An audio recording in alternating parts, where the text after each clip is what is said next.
आज के इस पुलिस वीक में उपस्थित मंच पर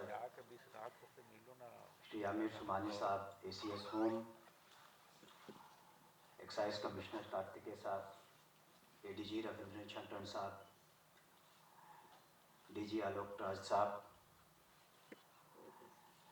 ADG CID विनय कुमार साहब, वरीय पदाधिकारीगण, यहाँ उपस्थित इस हॉल में सभी पुलिसकर्मी और वीडियो कॉन्फ्रेंस या वेबकास्टिंग के माध्यम से जुड़े हुए सभी वरीय पदाधिकारीगण, पुलिसकर्मीगण, थाना के थाना प्रभारी,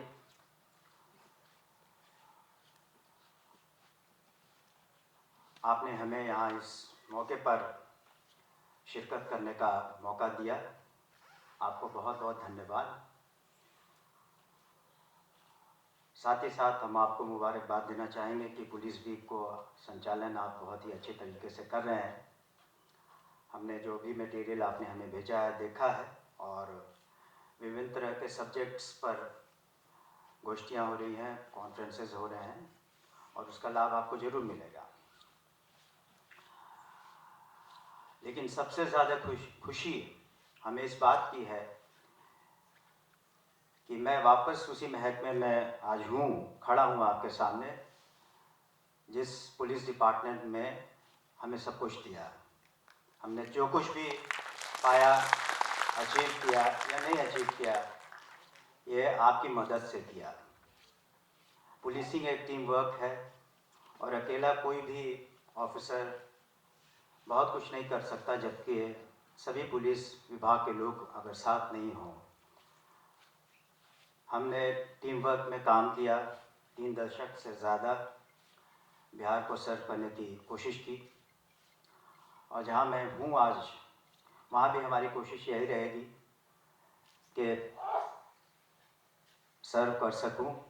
हमारे लिए इंडियन पुलिस सर्विस में जो सबसे महत्वपूर्ण शब्द रहा वो सर्विस था और आज जिस महकमे में हूँ यहाँ भी सर्विस ही सबसे अहमियत रखता है।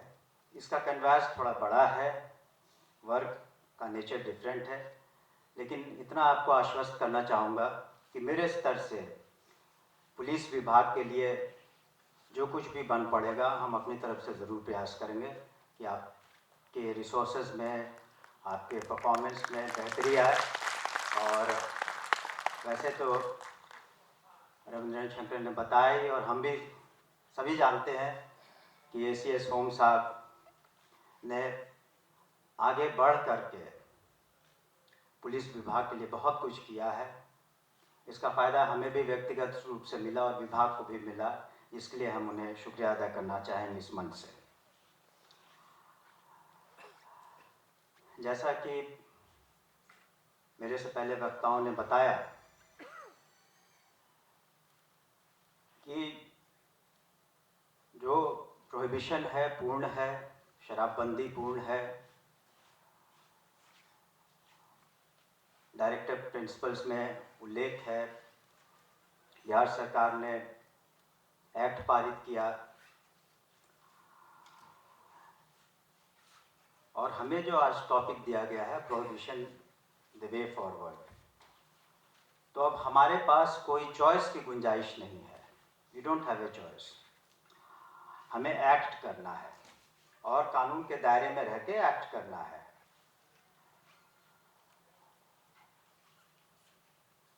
इसलिए ज़रूरी है, मैं समझता हूँ कि इसको आपके पास देखिए, पुलिसिंग में बहुत सारी वर्क्स होते हैं। आपको क्राइम प्रिवेंशन करना, डिटेक्शन करना, इन्वेस्टिगेशन करना है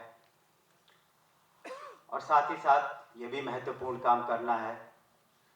तो आपके पास बहुत सारे काम हैं, लेकिन ये भी मान के चले कि 2005 से आज तक आपके रिसोर्सेस में भी बहुत वृद्धि हुई है। आपके पास सिपाहियों की, पदाधिकारियों की, वाहनों की, आप जो भी क्षेत्र देखें उसमें सरकार ने बहुत सारी सुविधाएं आपको मुहैया कराई हैं। तो आपका रिसोर्स बेस निश्चित रूप से बढ़ा है। तो इसको अब प्रोहिबिशन को, टोटल प्रोहिबिशन को अपने फोकस एरिया में रखिए। ये आपका एक महत्वपूर्ण काम है। ये कह कर के कि ये हमारे पर एक बोझ है, वो नहीं चलेगा। आपको बिल्कुल डेडिकेटेड तरीके से इसे भी उतना ही महत्व देना पड़ेगा। जब आपके यहाँ कोई मेजर क्राइम हो जाता है तो आप सारे रिसोर्सेज लगाते हैं, तो इसको भी फोकस देकर आपको काम करना होगा। मैं समझता हूँ कि मैंने जो पुलिस डिपार्टमेंट में रह के अनुभव किया है, देखिए द कंसेप्ट ऑफ ओनरशिप आपको लेनी पड़ती है। मैं एक दो एग्जांपल दूंगा। मान लीजिए आप वीआईपी सिक्योरिटी में ड्यूटी कर रहे हैं और वहाँ पर फायर ब्रिगेड नहीं पहुँचता है। ये तो fire home guard and fire services का काम के समय पर फायर ब्रिगेड की गाड़ियाँ पहुँचे नहीं पहुँच, तब फिर आप क्यों उसमें लगते हैं कि समय पर पहुँच जाए? इसलिए कि आप जानते हैं कि वो भी आपके वीआईपी सिक्योरिटी का एक अहम हिस्सा है। इसलिए आप उसमें पढ़ते हैं कि नहीं, आप एक चेकलिस्ट बनाते हैं। आप चेकलिस्ट में अगर आप देखेंगे वीआईपी सिक्योरिटी के चेकलिस्ट में जिसे हम लोगों ने भेजा होगा, तो कई ऐसे डिपार्टमेंट्स के रोल हैं जिसका आपका उससे सीधा तौर पर ताल्लुकात नहीं है, लेकिन आप इंश्योर करते हैं कि जो जो रिसोर्सेज, जो जो एड्स उस वक्त चाहिए वीआईपी सिक्योरिटी में, सभी समय उपस्थित रहें, तैयार रहें। आप क्रॉस चेक करते हैं। क्यों करते हैं? ताकि आपका प्रोग्राम सफल हो, किसी तरह का लकूना चूक ना हो, क्योंकि आपने उस पूरे वीआईपी सिक्योरिटी के प्रोग्राम को ओन किया है। यह आपकी ओनरशिप है। आप जब क्राउड मैनेजमेंट में जाते हैं तो वहाँ भी देखते हैं कि अन्य डिपार्टमेंट्स के लोग भी रहते हैं, लेकिन आप चाहते हैं कि किसी तरह की क्राउड में भगदड़ ना हो, कोई हादसा ना हो, तो आप उस क्राउड मैनेजमेंट के सिस्टम के सभी पहलुओं को देखते हैं कि हादसा नहीं हो। इसलिए जहाँ तक प्रोहिबिशन का सवाल है, ये भी बहुत ज़रूरी है कि आप इसे ओनरशिप के तौर पर देखें। आपका पुलिस का महकमा बहुत बड़ा है, लाखों लोग हैं उसमें। एक्साइज डिपार्टमेंट से कोऑर्डिनेशन करना पड़ेगा। एक्साइज डिपार्टमेंट का महकमा बहुत छोटा है, तो आपको कोऑर्डिनेटेड वे में वर्क करना पड़ेगा ओनरशिप के तौर पर कि ये भी आपकी एक अहम ड्यूटी है। हमें पूर्ण शराबबंदी लागू करनी है और इसमें किसी तरह की कोताही नहीं बरतनी होगी। आपको पूरे फोकस के साथ, ओनरशिप के साथ इसमें अपना योगदान देना है। जो भी व्यक्ति हो, थाना प्रभारी हो, इंस्पेक्टर हो, डीएसपी हो, एसपी, उसके ऊपर के सभी पदाधिकारी, मुख्यालय का काम होता है कि आपको फैसिलिटेट करना। जो मुख्यालय स्तर पर इंटेलिजेंस है वो भी आपको फैसिलिटेट करता है, लेकिन थाना जो है वो फर्स्ट कांटेक्ट है, फर्स्ट यूनिट ऑफ इंटेलिजेंस है। तो थाना को सबसे ज़्यादा जो लोग हमसे जुड़े हुए हैं इस वक्त, उन्हें बहुत ही सक्रिय रहना पड़ेगा और उनको कुछ चीज़ें ओन अप करनी पड़ेगी। जो एंटी लिकर टास्क फोर्स बनाए गए हैं, जैसा कि हमें बताया गया है, उसको भी सुदृढ़ करने की अब वे फॉरवर्ड क्या है। पहले तो जैसा कि एसीए साहब ने बताया कि बिल्कुल आप उसमें बिलीव करें, आपने शपथ लिए बिलीव करें।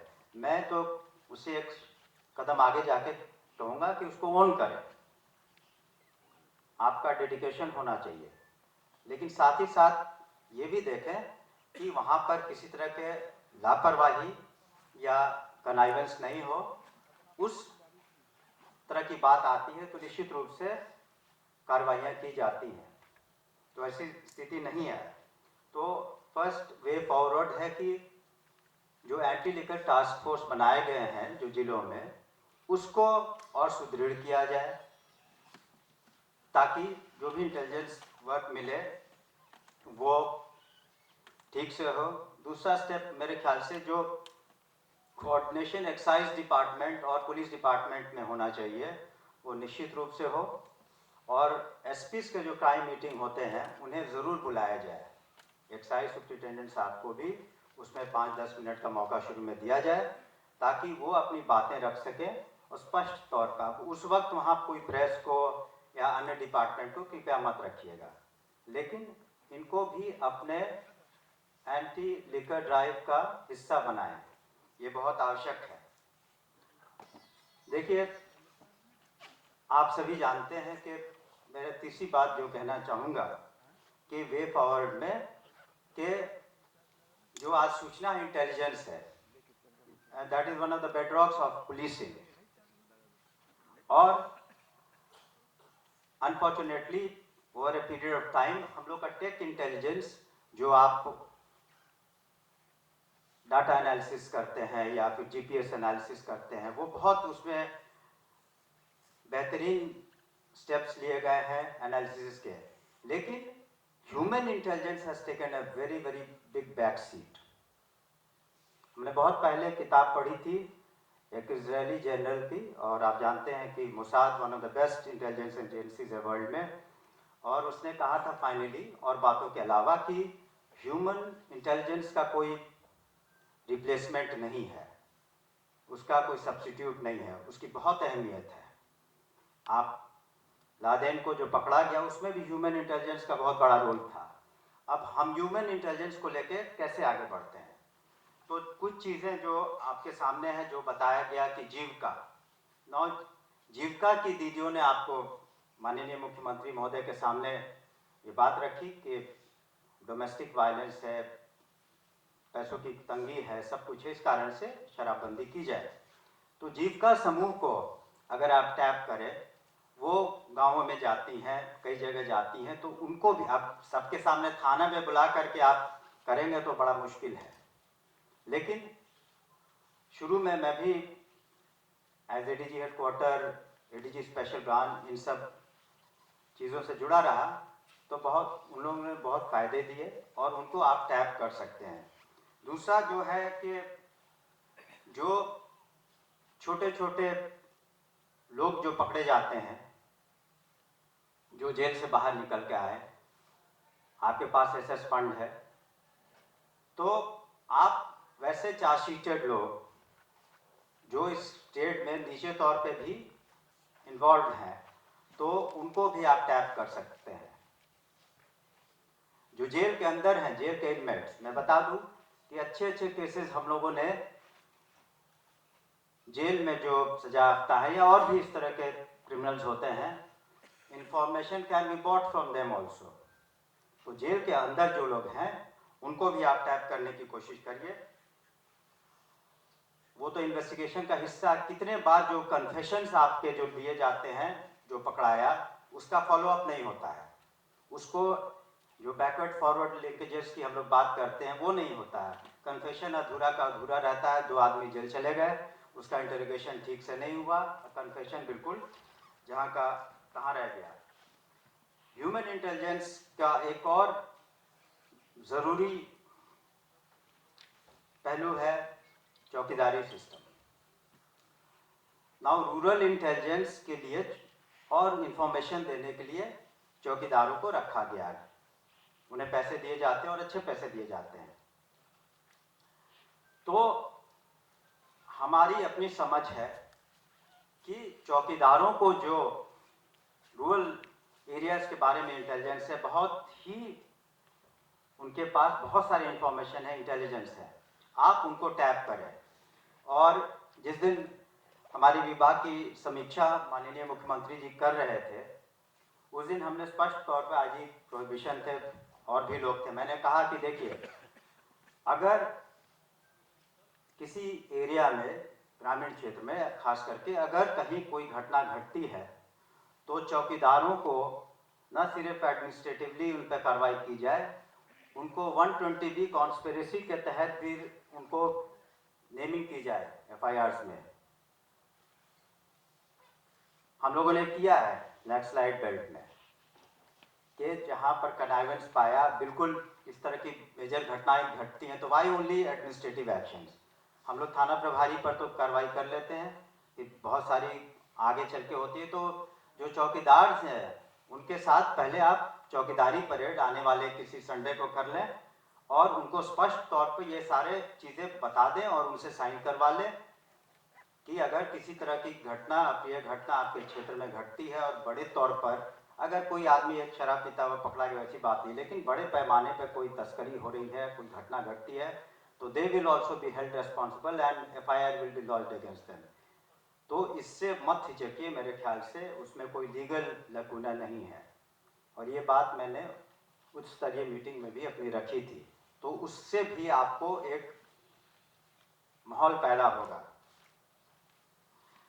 और लास्टली इंटेलिजेंस के बारे में मैं ये कहना चाहता हूँ कि जो बॉर्डर एरियाज़ हैं, जो हमने रूट्स देखे हैं, उस पर डीप में चर्चा करने की आवश्यकता नहीं है, लेकिन जो रूट्स हमने देखे हैं तो निश्चित रूप से आपका नवादा, कैमूर, गोपालगंज, पूर्णिया, जमुई का हिस्सा, जो यूपी के बॉर्डर हैं, फिर अरुणाचल प्रदेश से, हरियाणा से, वेस्ट बंगाल से, इन सब जगहों से ज़्यादा खपत आ रही है। ये संभव नहीं है कि आप बिल्कुल बॉर्डर पर जहाँ 2-2, 2,500 हज़ार ट्रक पास करते हैं दिन भर में, कि हर ट्रक को रोक करके चेक किया जाए। It is not humanly possible, और वो तो फिर प्रॉब्लम हो जाएगी। तो छोटी छोटी टीमें आप देख लीजिए, स्पेशल ब्रांच हो, डिस्ट्रिक्ट हो, इंटर डिस्ट्रिक्ट हो, अगर छोटी छोटी टीमें अगर इन सब स्टेट्स में स्टेशन कर दी जाए पहले से, और वहाँ तो एक खुली किताब की तरह है, आपके पास बहुत सारे इंफॉर्मेशन है जो हमने देखा और समझा है, हरियाणा, पंजाब, अरुणाचल प्रदेश, वेस्ट बंगाल और इन सब जगहों पर, झारखंड, तो वो टीम्स अगर वहाँ स्टेशन हो जाए और महीने भर रहें, आपके पास उनको सुविधाएं दी जाएं, रिवॉर्ड किया जाए, ये बहुत कारगर साबित हो सकता है। हम ये नहीं कहते कि इसमें से अगर आपने 10-12 टीमें भेजी तो निश्चित रूप से 2-4 टीमें ऐसी होंगी जो आपको बहुत अच्छा इन्फॉर्मेशन देंगी। हम लोगों ने नेपाल में अपनी टीमों को स्टेशन किया है किडनैपिंग केसेस में, और हमें बहुत अच्छे रिजल्ट्स आए हैं। तो इस तरह की सोच भी, जब उनकी सोच आउट ऑफ बॉक्स है, तो आपको भी out of box thinking intelligence gathering के करने बारे में करनी पड़ेगी। इतना एम्फेसिस मैं इंटेलिजेंस को इसलिए दे रहा हूँ ताकि आपका काम और सहूलियत से हो सके। इन सब बातों पर बहुत आवश्यकता है ध्यान देने की। जहाँ तक इन्वेस्टिगेशन का सवाल है, जो बहुत बड़े केसेस हैं उसमें थोड़ा सा ध्यान दीजिएगा कि जो इन्वेस्टिगेटिंग ऑफिसर्स हैं वो अच्छे हों, कोई अच्छा सब इंस्पेक्टर, इंस्पेक्टर, जो बड़े बड़े केसेस होते हैं। बाकी आप उसमें ASI SI जो लगाते हैं, लेकिन जो इम्पोर्टेंट केसेस हैं जिसका इंटर स्टेट रामिफिकेशंस है, उसमें निश्चित रूप से अच्छे IOs को लगाएं जो थोड़े डेडिकेटेड हों, जो लिंकेजेस को काम पता कर सके, कन्फेशनल स्टेटमेंट्स को अपने एंड रिजल्ट तक ले जाए। ट्रायल की बात कही गई। ट्रायल का जो आंकड़ा है हमारे पास, एक्साइज के कुल 326 और पुलिस डिपार्टमेंट के 579 लोगों को, करीब 900 साढ़े 900 लोगों को कन्विक्शन हुआ है। तो इसमें मेरा एक ही सुझाव है कि आप हर एक डिस्ट्रिक्ट से कम 2 अच्छे केसेस पिकअप करें, जिसका इन्वेस्टिगेशन अच्छा हो रखा है, जिसके चार्जशीट हो रखे हैं केसेस, और अपने डिस्ट्रिक्ट जज से जब SP DM और डिस्ट्रिक्ट जज की मीटिंग होती है, मेरे ख्याल से 3 महीने में एक बार या हर एक महीने में एक बार, उसमें इसको प्रायोरिटी ट्रायल, स्पीडी ट्रायल पर आप कोशिश करें कि रखें। तो जो इम्पैक्ट की बात है, डेमोन्स्ट्रेटिव इम्पैक्ट की, वो इससे आएगा, कन्विक्शन से। तो आपके कुल मिलाकर तो मेरे ख्याल से केसेस काफ़ी रजिस्टर हुए हैं। एक्साइज ने 8,000 से ऊपर केस रखा, पुलिस ने काफ़ी केसेस रखे हुए हैं, किए हैं, और मेरे ख्याल से 8-9 हज़ार लोग भी अभी अंडर ट्रायल या जेल में होंगे मेरे ख्याल से। लेकिन हर एक केस पर संभव नहीं है ट्रायल कराना, लेकिन 2-2, 3-3 आप देख लें, उसको प्रायोरिटी ट्रायल या स्पीडी ट्रायल करते हैं, उसका जो इफेक्ट होगा वो निश्चित रूप से होगा। आप इस वक्त, इस समय और अधिक ध्यान देने की आवश्यकता है, क्योंकि ट्रेडिशनली आप देखेंगे होली के समय एक बिहार में, ईस्टर्न यूपी में एक सोच है और एक खुशी का माहौल रहता है और इस वक्त लिकर का कंजम्पशन पहले ज़्यादा हुआ करता था और इस वक्त लिकर की मांग भी ज़्यादा होगी और इस वक्त चांसेस हैं कि किसी तरह के लिकर ट्रेजेडी होने के लिए, इसलिए जो फील्ड फॉर्मेशन है उनको होली जो आ रही है इस दौरान, इस पीरियड में बहुत ही अलर्ट रहना पड़ेगा, क्योंकि होली का समय बहुत सेंसिटिव हर ख्याल से होता है। तो होली का पीरियड थोड़ा सेंसिटिव पीरियड है, इस पर विशेष ध्यान रखें। आपको निश्चित रूप से इसका फ़ायदा मिलेगा। एक और बात कही जाती है कि असेंबली में भी क्वेश्चंस उठाए गए और मैंने जो ऑपोजिशन का और अन्य मेंबरों का जो देखा है, संशोधन जो आते हैं गवर्नर एड्रेस के बाद करीब 206 या सभी मिला के संशोधन होते हैं, तो उसमें एक मेंशन भी है कि जो गरीब गुरबा लोग हैं जो जेल जाते हैं उनका हम ठीक से उन्हें देख नहीं पाते हैं। तो इसके बारे में ज़रूर कहना चाहूँगा कि सतत जीवनोपार्जन योजना है सरकार की, सतत जीवनोपार्जन योजना। तो वैसे गरीब लोग खास करके शेड्यूल कास्ट शेड्यूल टाइप से संबंध रखते हों तो जो भी ऐसे लोग अगर उनके परिवार के सदस्य या अर्निंग मेंबर जेल जाते हैं तो इसका रिपोर्ट डीएम को, ये ड्यूटी है सुप्रिंटेंडेंट ऑफ पुलिस की कि इसका रिपोर्ट वो डिस्ट्रिक्ट मजिस्ट्रेट को प्रेषित करें जैसे ये पता चलता है, ताकि सरकार की ओर से डिस्ट्रिक्ट लेवल पर उन्हें कुछ आर्थिक सहायता मुहैया कराई जा सके। इसकी संख्या बहुत कम है, मेरे ख्याल से कितना 10-12 हज़ार करीब है, और जो अब तक लिए जेल भेजे गए उनकी संख्या बहुत है। तो ये सतत जीवनोपार्जन योजना पर कृपया करके आप ध्यान दें, ताकि ये शिकायत नहीं रहे कि जो जेल गए उनके परिवार को किसी तरह की आर्थिक सहायता नहीं मिली।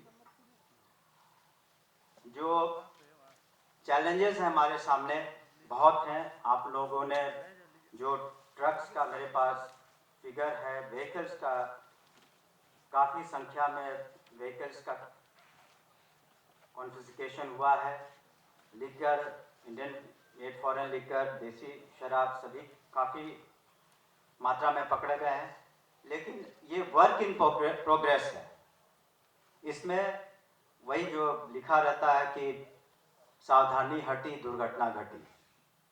तो इट इज़ लाइक जिस तरह से आप बैंक के सिक्योरिटी में आप कोई भी कोताही नहीं बरतते हैं, आप बैंक सिक्योरिटी हो या किडनैपिंग हो या इस तरह पर हमेशा आपकी नज़र रहती है कि ऐसे लोग इस तरह की घटना न करें, तो आपको इस पर भी वर्क इन प्रोग्रेस है, सतत निगरानी रखनी पड़ेगी थ्रू इंटेलिजेंस। और जो चीज़ें हमने प्रैक्टिकल तौर पे जो बातें बताई उस पर बहुत ध्यान देने की ज़रूरत है।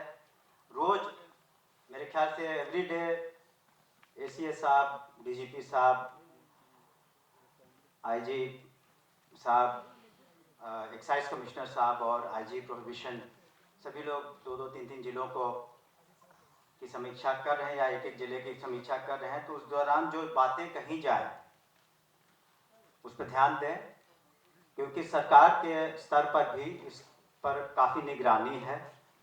और जहाँ तक रिवॉर्ड एंड पनिशमेंट की बात है, तो उसको निश्चित रूप से अगर कोई बहुत अच्छा काम करता है तो सर समय वरीय पदाधिकारियों का ये ड्यूटी होती है उनकी कि उनको सर समय पब्लिकली भी रिवॉर्ड करें। हम लोग बहुत जल्दी अनुशासनिक कार्रवाई करते हैं, डिसिप्लिनरी एक्शन लेते हैं। एक्साइज डिपार्टमेंट में भी और पुलिस डिपार्टमेंट में खास करके बहुत सारे लोगों पर कार्रवाइयाँ हुई, लेकिन सिर्फ डिसिप्लिनरी एक्शन वे फॉरवर्ड नहीं है। जो लोग बहुत अच्छा काम करते हैं उनको सही समय पर, सही स्थान पर, सही मंच पर उन्हें भी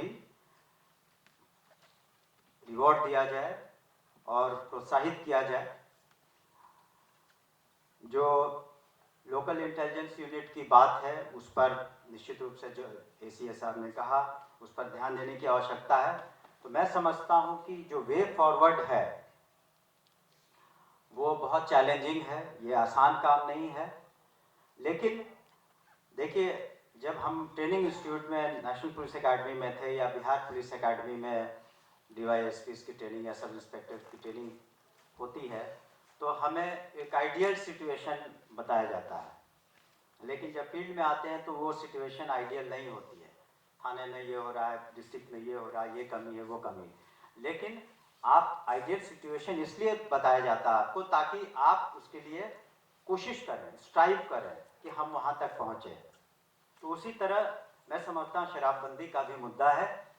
आप 100% सक्सेस इसमें नहीं ले सकते, लेकिन आप पुअर, एवरेज से गुड और एक्सेलेंट की ओर जरूर बढ़ सकते हैं। आउटस्टैंडिंग शायद ना हो, लेकिन ये जो अपना परफॉर्मेंस है उसको आप उसका बार रेज जरूर कर सकते हैं कि और ऊपर अपने परफॉर्मेंस को, जो बातें हमने कही, और सरकार की ओर से आपको पूरी मदद की जा रही है और डिपार्टमेंट की ओर से मदद किया जा रहा है। आपको एक संकल्पित रूप से मेहनत करनी है, इंटेलिजेंस को और बढ़ावा देना है ताकि आप और आगे बढ़ें। और जो प्रोहिबिशन का, टोटल प्रोहिबिशन का जो हम लोगों ने पॉलिसी अपनाई है और ये पॉलिसी रहने वाली है, आप ये भी सोचें, दूसरा पहलू सोचें, जैसा कि CS साहब बोल रहे थे कि महिलाओं के कहने पर ये टोटल प्रोहिबिशन हुआ, तो कम से कम और किसी के लिए नहीं तो कम से कम उस आधी आबादी के बारे में सोचें जो इससे लाभान्वित हो रही है, जिन्हें कुछ पैसे हाथ में मिल रहे हैं, डोमेस्टिक वायलेंस नहीं हो रहा है, रोड एक्सीडेंट्स जो पी करके ड्राइविंग है उसमें कमी आई है।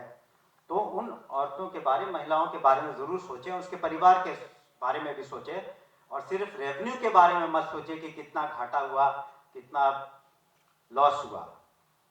तो इसका कंपनसेशन बहुत तरीके से भी हो सकता है। ह्यूमन लाइफ की अगर क्वालिटी बेहतर होती है, अगर एक महिला की क्वालिटी बेटर होती है, एक परिवार के ह्यूमन जो लिविंग स्टैंडर्ड्स बेटर होता है, तो वो पैसे से ज़्यादा महत्व रखता है। हमें मौका मिला था जाकर भागलपुर में बोलने का भी, माननीय मुख्यमंत्री जी के साथ हम गए थे, और वहाँ काफ़ी महिलाओं का समूह था, 4-5 साल पहले की बात है, और वहाँ हमने देखा था और व्यक्तिगत रूप से सभी महिलाओं से हमने जाके पूछा भी था, बहुत महिलाओं से कम 20 से 25 महिलाओं से हमने बात की थी, और सब ने करीब करीब यही बात कही थी। और जो आंकड़े बताते हैं, जो स्टडी की गई है, वो भी यही बताते हैं कि इन सब वायलेंस में, डोमेस्टिक वायलेंस में कमी आई है, और निश्चित रूप से जो स्टैंडर्ड ऑफ लिविंग है बेहतर हुआ है। तो आप ये सिर्फ एक ड्यूटी के तौर पर नहीं देखें, इसे एक सिर्फ एक कॉन्स्टिट्यूशनल ऑब्लिगेशन ना समझे कि आपको करनी ही है, आप उससे बढ़ के सोचे, वे फॉरवर्ड है कि आपका एक सोशल ऑब्लिगेशन भी है। आप एक पुलिस कर्मी के अलावा एक नागरिक भी हैं, और एक आप पुलिस कर्मी के रहते अगर आप आधी आबादी नागरिक को इस तरीके से मदद कर सकते हैं उनके जीवन के स्तर को ऊंचा करने में, तो आपको जरूर ये काम करना चाहिए। तो बहुत सारे इस पर डिबेट्स होते रहे हैं, होते रहेंगे, लेकिन हम लोगों के पास कोई चॉइस नहीं है। पुलिस डिपार्टमेंट के पास, in coordination with excise department, उन्हें बहुत मेहनत करनी है।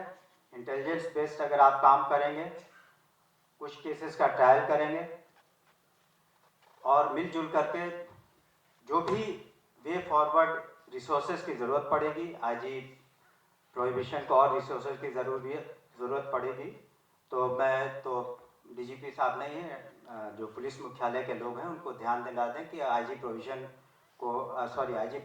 को और रिसोर्सेज मुहैया कराएं। उन्होंने बहुत अच्छा काम किया है, कई जिलों ने भी बहुत अच्छा काम किया है, लेकिन उस दिन प्रेजेंटेशन में देखा हमने कि कुछ जिले ऐसे हैं जो पीछे हैं, तो उन्हें अपने स्तर को ऊपर बढ़ाने की आवश्यकता है। और जो भी सुप्रिटेंडेंट ऑफ पुलिस सुन रहे हैं हमारी बातों को, या बाद में इसके बारे में पढ़ेंगे हम लोग इन बातों के, तो उस पर बहुत ध्यान देने की आवश्यकता है। और ये भी बात सही है कि ये कोई ज़रूरी नहीं है कि the buck will stop at the officer in charge, जो भी गलती करे, लेकिन आप इतना अच्छा काम करें कि क्यों आप पर कार्रवाई की नौबत आए। हम नहीं समझते पुलिस मुख्यालय को या किसी SP को या IGDIG को अपने ही महकमे के पदाधिकारियों के ऊपर कार्रवाई करने में कोई सुकून मिलता है। वो मजबूरी होती है और हम उस तक पहुँचे क्यों। और ये पुलिस मुख्यालय या एसपी का भी काम है कि अगर देखें कि उनके नीचे जो सबऑर्डिनेट फॉर्मेशन है कि कई बार कुछ घटनाएं होती हैं जहां मेंसिया इन्वॉल्व नहीं होता है, कोई जानबूझ के घटनाएं नहीं होती, लापरवाही के कारण नहीं होती या मेंसिया इन्वॉल्व नहीं है, फिर भी कुछ घटना घटती है, तो उसमें भी आप तौल लें कि कौन दोषी हैं कौन नहीं दोषी हैं और तब कार्रवाई करें।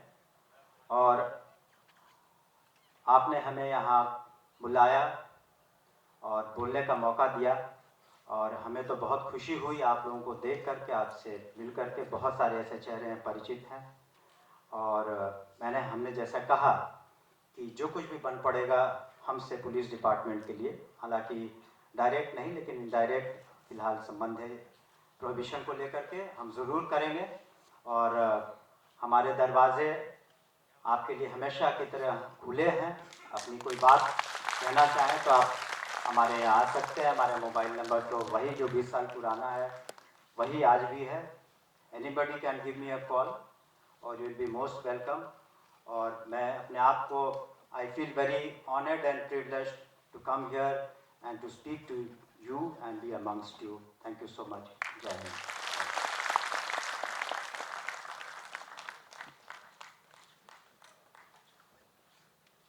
बहुत बहुत धन्यवाद सर।